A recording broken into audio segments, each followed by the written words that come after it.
I've helped generate millions in sales, but leave it to Amazon to make picking 3 book categories feel like solving a Rubik's Cube blindfolded. They give you 11,000 options. Generous, right? But you only get to pick 3. Pick a popular one, congratulations, you're invisible. Pick a niche, hope you enjoy obscurity. In this video, I'm breaking down how to actually choose categories that help your book get found, get bought, and maybe even hit number 1 without needing 1,000 sales a day to get there. First off, let's look at the playing field. First concept to wrap your head around is visibility comes from ranking, not just traffic. ABSR stands for Amazon's Business Seller Rank, and that adjusts based on category rank. Ranking equals visibility. Popular categories are going to require tons of sales to get seen in that specific category. While if you niche down, you'll need a lower amount of sales to rank in the top 10. So striking the right balance, finding out where your book really needs to sit, is the art to making sure your book actually gets read.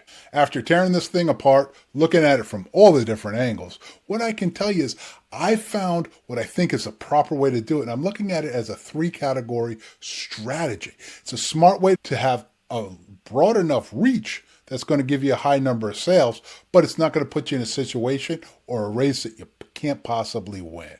Let's look at the 3 different categories. The first one is your main genre. It's where readers would expect you to be.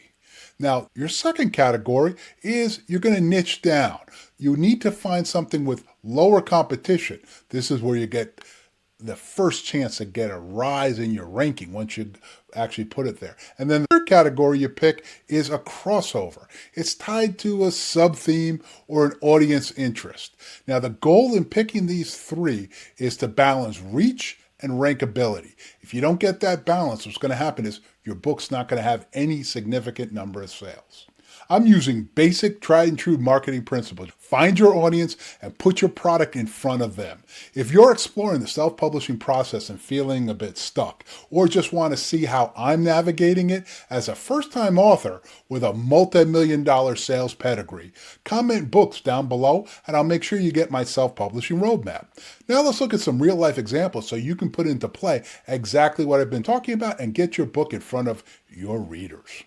Let's look at 3 different examples. The first one is a fiction book. Thrillers versus assassination thrillers. Thrillers, popular category. The ABSR on the top book in this category is around number 300. And what that means is you'd need over 1,000 sales a day to compete in that category. Now, niching down, that's the assassinations thrillers. ABSR of the top book in this category is number 35,000. We've gone from 300 to 35,000. And the difference as far as sales per day to reach number 1, in assassination thrillers, you only need 5 or 6 sales a day to rank number 1 in that category. So if I had a fiction book that fell into this, what I'd do is I'd use assassination thrillers to give my book the best chance to rank. I'd use thrillers to give me a broad reach, broad exposure. And then I'd use a third category to tie a sub-theme. Let's say it's a politicians involved in this. So I'd use political fiction for that audience crossover. Let's use a nonfiction example. You've got a self-help book and it's tied for business owners and time management. So the popular category would be self-help. ABSR is under number 200. What that means is to rank, you need to have over 1,500 sales a day. Big hurdle, especially coming out of the gate, especially if it's your first book. So we've got that broad category. Now let's look at our niche. Time management for business owners. The top ABSR in this category is 58,000. And rank, you're only going to need 2 or 3 sales a day. So if I was creating this book, I'd choose time management for business for realistic ranking and self-help for broader discovery and casting that wide net. And then I'd look for some kind of a crossover. My third category, maybe small business guides, if your content is workplace focused. So that's a 3-step process for a nonfiction book. Now let's look at some poetry. So you've got a poetry book, and so you're going to go into the popular category, poetry. Top books in poetry, you're looking at 500, even maybe a ranking of one down to 1,000. But what that really means for you to be ranking in such a broad category like poetry, you're going to have to look at hundreds and hundreds of sales a day to get on that chart. So we need that niche category, right? That's our broad net. Niche category, inspirational and religious poetry. Again, let's assume that fits your poetry book. And the top ABSR in that niche category often sits around number 70,000. So you'd only need 1 or 2 sales a day to be in the top 10 in that category. So what I'm recommending here for this poetry book would be use inspirational and religious poetry for that visibility to get your ranking. Add poetry by women, let's say, if that's applicable, or American poetry for some audience targeting. And then you can consider devotionals or spiritual growth if that book blends some verse and reflection into it. But as you can see, what we're doing is we're reaching visibility as well as ranking and getting some crossover. So when you break down ABSRs and the sales, those are key considerations that you need to do to make sure you're able to both be seen and found and have a wide enough net to get the number of potential buyers that you'd like to achieve.